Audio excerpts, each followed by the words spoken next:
और सोचा वेस्पा करते हैं और निकल गए चाय पीने के लिए।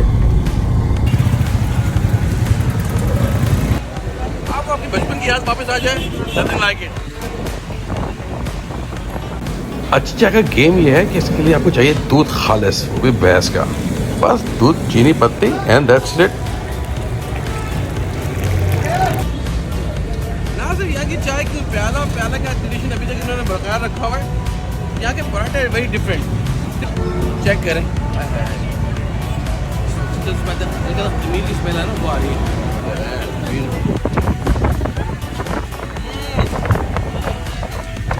I'm in heaven।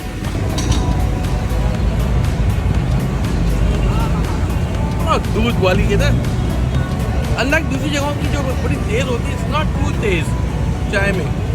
ये मोर दूध का फ्लेवर, जो दूध पत्ती है ना, इसका फ्लेवर ज़्यादा। आ जाओ।